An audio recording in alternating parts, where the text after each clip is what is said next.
Hallelujah hallelujah hallelujah hallelujah. प्रभु यीशु मसीह के जिंदा नाम में सारे मेरे भाइयों बहनों को जय मसीह की।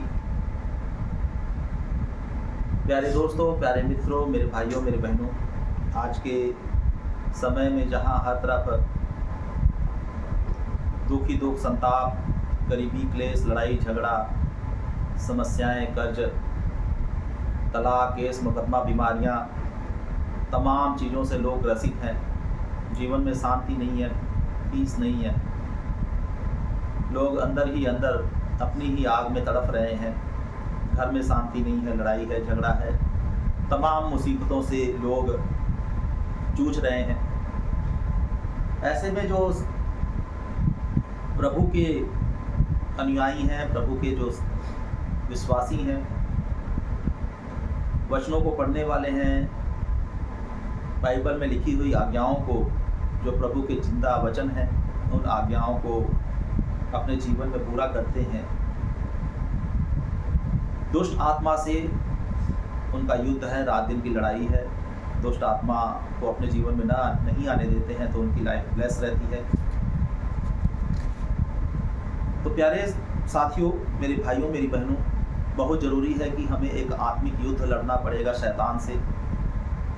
उसके बगैर हमारे जीवन में शांति नहीं होगी।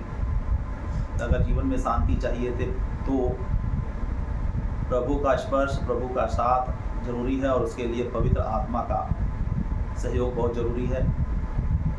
पवित्र आत्मा हमारे जीवन का एक अभिन्न अंग बन जाए तो हमारे जीवन में शांति रहेगी, हमारा मार्ग साफ हो सकेगा प्रभु के घर जाने के लिए, स्वर्ग में जाने के लिए, जहाँ प्रभु रहते हैं। प्रभु का एक घर स्वर्ग में है और दूसरा घर हमारा शरीर है। वचनों में लिखा है, बाइबल में लिखा है कि यह शरीर पवित्र आत्मा का मंदिर है। तो अगर पवित्र आत्मा का मंदिर है तो इसे साफ सुथरा रखना, शुद्ध रखना हमारी जिम्मेदारी है। अगर इसे हम पाप से भर के रखेंगे तो कतई भी परमेश्वर हमारे दिल में नहीं बैठेंगे, और हम परमेश्वर जब हमारे दिल में नहीं बैठेंगे तो निश्चय ही दुख, तकलीफें, परेशानियां हमारे जीवन में रहेंगी। आइए बाइबल के वचनों के माध्यम से इसे जानने का प्रयास करते हैं। लूका 11 की 24 से 26 आयत में लिखा है, जब अशुद्ध आत्मा मनुष्य के जीवन से निकल के जाती है तो सूखी जगहों में विश्राम ढूंढती है। इसका मतलब जब विश्राम नहीं पाती तो अशुद्ध आत्मा कहती है कि मैं उसी घर में वापस लौट आऊं जहां से मुझे पवित्रता के हथियार से मुझे निकाला गया था। जब एक अशुद्ध आत्मा को हम फाइट करके, पवित्रता की फाइट करके, वचनों के माध्यम से, प्रभु की आज्ञाओं के माध्यम से अपने जीवन को पवित्रता में रखते हुए हम अशुद्ध आत्मा से, पाप की आत्मा से, दुष्ट आत्मा से फाइट करते हैं और हम अपने शरीर से निकालते हैं और अंगीकार करते हैं और घोषणा करते हैं कि ये शरीर सिर्फ और सिर्फ परमेश्वर का मंदिर है। यहाँ पे दुष्ट आत्मा, शैतान, तेरा कोई अधिकार नहीं है मेरे शरीर पे रहना। मेरे शरीर पे, मेरी आत्मा में, मेरे जीवन में सिर्फ परमेश्वर का अधिकार है, क्योंकि वो मेरा पिता है और मैं उसका बच्चा हूँ। एक पिता के जीवन में मात्र उसके बच्चे का अधिकार होता है और उस बच्चे के लिए उसके पिता का अधिकार होता है। एक बच्चा अपने पिता के ऊपर में अधिकार जताता है। पिता भी अपने बच्चे की तब मानता है जब बच्चा अपने पिता की आज्ञाओं को पूरा करता है। अगर बच्चा अपने पिता की आज्ञाओं को पूरा नहीं करता है तो निकम्मा होता है, फिर उससे पिता प्यार नहीं करता। बार बार वार्निंग देता है पिता बच्चे को, लेकिन जब बच्चा अपनी मनमर्जी करता है तो फिर पिता भी अपना मुख मोड़ता है और हम दुख तकलीफों में रहते हैं। तो यहाँ वचन में लिखा है, लूका की 11 की 24 से 26 आयत में, जब अशुद्ध आत्मा मनुष्य के शरीर से जाती है, जब हम निकालते हैं, फाइट करते हैं पवित्र आत्मा के हथियार से, वचनों से निकालते हैं, तो दुष्ट आत्मा फिर सूखी जगहों में अपना निवास ढूंढती है। लेकिन वहाँ पे जब उसको चैन नहीं मिलता है दुष्ट आत्मा को, तो वापस वो अपने उसी जगह में आने का प्रयास करती है जहाँ से वो निकली होती है। और जब आती है अपने उसी शरीर के पास आती है और देखती है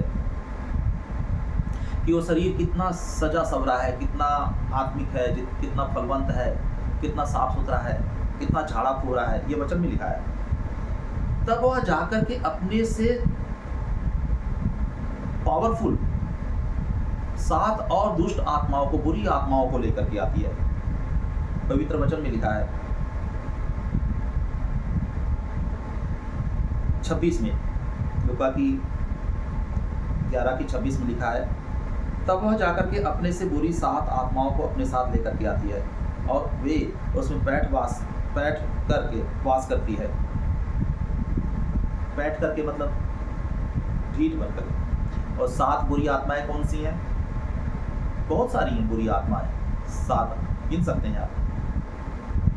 अगर आप नशे के आदी है, नहीं है, नशा छोड़ रहे हैं, तो जो आत्मा आपके शरीर से निकली, कोई बुरी आत्मा, जैसे चुगली की हो गई, हम किसी की बुराई करते हैं, नफरत करते हैं, किसी को क्षमा नहीं करते हैं, जेलस रखते हैं, कोई भी एक आत्मा को हम फाइट करके हम निकालते हैं अपने शरीर से कि मैं प्रभु का बच्चा हूँ, मैं प्रभु का एक लायक बेटा हूँ और मेरे लिए आज्ञा नहीं है कि मैं इस बुरी आदतों को अपने पास रखूँगा। मतलब अपने जीवन से दुष्ट आत्मा को निकालते हैं, पाप की आत्मा को निकालते हैं। तो वो 7 अन्य आत्माओं को, जो और भी ज़्यादा पावरफुल होती है, पाप से भरी हुई, जिसमें हम नशा कह सकते हैं, क्लेश कह सकते हैं, वासना कह सकते हैं, नफरत कह सकते हैं, कड़वा बोल कह सकते हैं, अहंकार कह सकते हैं, बहसबाजी वाली आत्मा कह सकते हैं। ऐसी ही बुरी कई सारी जिनके अंदर वो लक्षण होते हैं, प्रवृत्ति होती है, वो आत्माएं मनुष्य से फिर अपने ही परिवार में, रिश्तेदारों में नफरत का बीज बोती है। नफरत दिल में पैदा होता है, हम बहसबाजी करते हैं, क्लेश करते हैं, लड़ाई झगड़ा करते हैं, वासना, हमारी आंखें दूषित होती हैं, हम जिधर भी देखते हैं हमारी आंखें गंदी होती हैं, मलिन होती हैं, हम बहू बेटियों को, दूसरे लड़कियों को, महिलाओं को देखते हैं तो हमारी आंखें मलिन होती हैं पाप से। दुष्ट आत्मा का, शैतान का ये बहुत बड़ा हथियार है कि हमें परमेश्वर से ये दूर करने के लिए इन हथियारों का इस्तेमाल करता है। और लोग इसमें आनंदित भी होते हैं।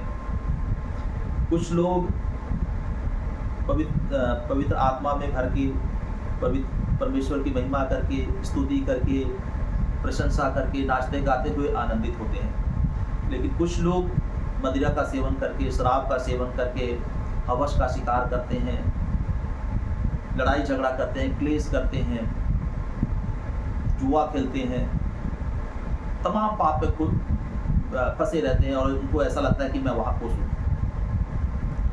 दोनों खुशियों में फर्क है। परमेश्वर के साथ भी खुश रहा जा सकता है और पाप में भी खुश रहा जा सकता है। लेकिन पाप में जो खुशियाँ हम ढूंढते हैं वो हमारे जीवन में बहुत सारे कष्टों को, बीमारियों को, लड़ाई को, झगड़े को, जिंदगी की शांति को हमसे दूर लेकर के जाता है। हमारे जीवन से शांति खत्म होती है, लड़ाई झगड़ा घर में रहता है, क्लेश रहता है। इसका सिर्फ एक ही उपाय है इन चीज़ों से बचने के लिए कि हम परमेश्वर के घर जाएं, प्रभु के घर जाएं, प्रभु के दास को हम सुने, पास्टर को सुने, जिंदा चर्च से जुड़े, प्रभु के वचनों को रोज पढ़ें, प्रार्थनाओं को जीवन दे, प्रार्थना वाला जीवन रखें। दिन में 2 बार 3 बार हम प्रार्थना करें प्रभु से, हम दुहाई दे परमेश्वर को कि हे परमेश्वर मुझ पर कृपा कर, क्योंकि मैं जब अनजान था, मुझे आपके वचनों की नॉलेज नहीं थी, मुझे आपके बारे नहीं पता था, तब तो मैंने पाप किया और मुझसे अनजाने में पाप हुआ। परमेश्वर मेरे उन गुनाहों को, मेरे पापों को क्षमा कर परमेश्वर। अब मैं आपके पास आ चुका हूँ और मैं दीनता में अपने मन को दीन करते हुए, अपने पापों का अंगीकार करते हुए, अपने पापों को मानते हुए पश्चाताप से मैं माफ़ी मांगता हूँ। परमेश्वर मेरे गुनाहों को माफ़ कर, क्योंकि तूने हमारे गुनाहों के लिए, हम सब के गुनाहों के लिए एक बार खुद को कुर्बान कर चुका है। चूँकि वो आप सूली पे चढ़े हो हमारे पापों को क्षमा करने के लिए। आपने कोड़े खाए हैं कि हमें कोई कष्ट न हो, हमारे कष्टों को आपने अपने शरीर पर लिया परमेश्वर, और आपने हमारे गुनाहों को माफ किया। तो परमेश्वर से जुड़ने के लिए हमें पवित्र आत्मा का साथ लेना है। तो जब वो आत्मा शरीर पे आती है और झड़ा फूका देखती है तो 7 आत्माओं को लेकर के जाती है। तो हमारा जीवन पहले से भी ज़्यादा कष्ट वाला हो जाता है, पहले से भी ज़्यादा दुखों से भरा होता है, पहले से भी ज़्यादा हम और दुखी होते हैं। एक आत्मा जब निकल के जाती है और साथ में जब 7 बुरी आत्माओं को और लेकर के आती है, तो आप इमेजिन कर सकते हो, आप अंदाज़ा लगा सकते हो कि पहले से और कितनी ज़्यादा तकलीफ़ें, दुख तकलीफ़ें, परेशानियाँ और कितनी बढ़ सकती हैं। इसलिए अगर एक आत्मा को हमने निकालने का प्रयास किया है तो कोशिश करें कि और भी कोई बुरी आत्माएं हमारे शरीर के अंदर ना जाए। तो मैं आपके लिए प्रार्थना करता हूँ। प्यारे पिता परमेश्वर, मेरी प्रार्थना है कि जो मेरे भाई, जो मेरी बहनें आज ये वचन को सुन रहे हैं, मैं घोषणा करता हूँ कि वो जीत चुके हैं, वो विजय हासिल कर चुके हैं दुष्ट आत्माओं के ऊपर। कोई भी शैतान की ताकत, कोई भी अंधकार की शक्ति इनके शरीर में जब आप बैठ चुके हो, आप परमेश्वर इनके शरीर में, इनकी आत्मा में बैठ चुके हो, कोई आत्मा, दुष्ट आत्मा, कोई 7 आत्माएं जो दूषित हैं, जो पाप से भरी हैं, इनके शरीर पर कब्जा न करने पाएंगी।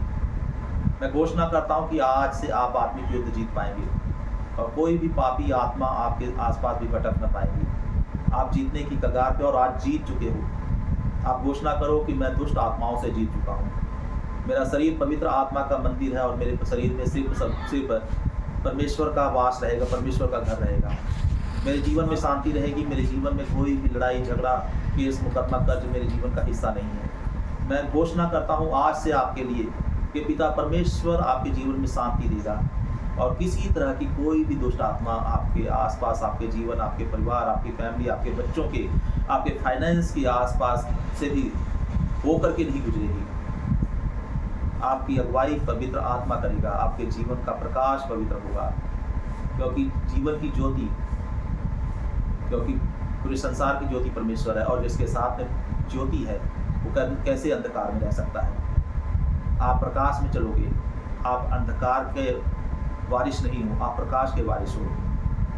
दुआ प्यारे यीशु मसीह के जिंदा नाम में मांगते हैं, आमीन आमीन आमीन। रिसीव करें इस दुआ को, या आपके लिए दुआ है। आज से आप ब्लेस हैं।